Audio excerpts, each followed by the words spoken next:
यह कहानी है राजस्थान के एक छोटे से राज्य जैसलमेर की। उसी राज्य में एक चोर और एक महात्मा रहते थे। एक दिन चोर की मुलाकात महात्मा जी से हुई।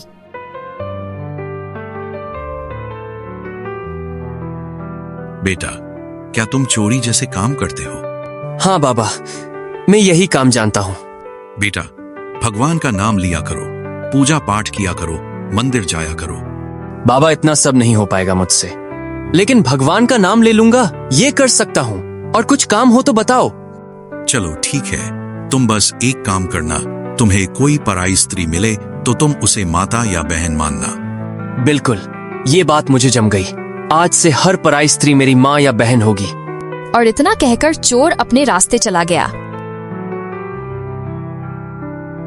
जिस राज्य में वो चोर रहता था, उस राज्य का जो राजा था वो निसंतान था।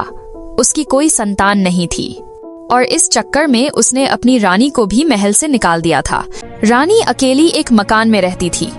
वहां सैनिक हमेशा पहरा देते थे और राजा को सारी गतिविधियों की खबर देते रहते थे। एक रात वही चोर चोरी करने उस मकान में जा पहुंचा। उसे यह पता नहीं था कि वहां रानी रहती हैं। इधर सैनिकों ने देखा कि कोई आया है मकान में। बिना देरी किए राजा तक ये खबर पहुंचाई।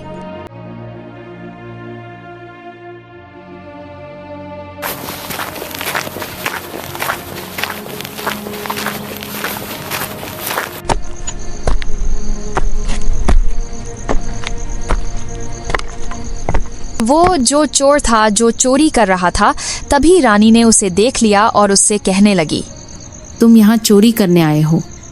मुझे क्षमा करे, अब तो आपने मुझे देख लिया है, लेकिन आपसे निवेदन है कि आप ये बात राजा को नहीं बताना। चलो ठीक है, मैं नहीं बताऊंगी, लेकिन तुम ये बताओ कि आए कैसे हो? जी, मैं ऊंट पर आया हूँ। अगर मैं तुम्हारे ऊंट को सोने चांदी से भर दूं, तो क्या तुम मेरी इच्छा पूरी करोगे? चोर 2 कदम पीछे हट गया और बोला, नहीं, आप मेरी माता समान हैं।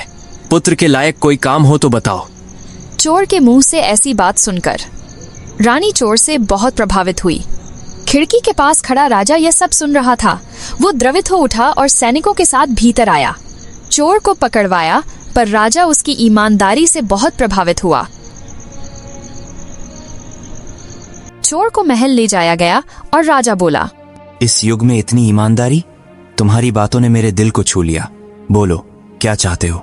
महाराज, अगर कुछ देना ही चाहते हैं तो मेरी माँ, जो 12 वर्षों से अकेली उस मकान में रह रही हैं, उन्हें राजमहल में पूर्व सम्मान के साथ वापस ले आइए।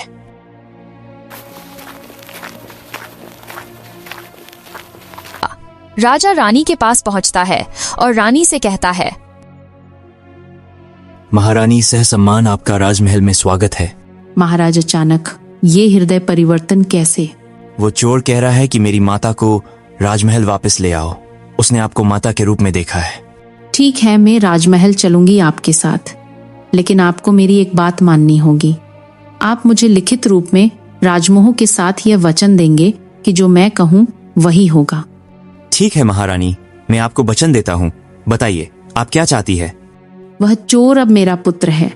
मैं चाहती हूँ कि हम दोनों उसे अपना पुत्र स्वीकार करें और राज्य का उत्तराधिकारी घोषित करें। बिल्कुल महारानी, ऐसा ही होगा।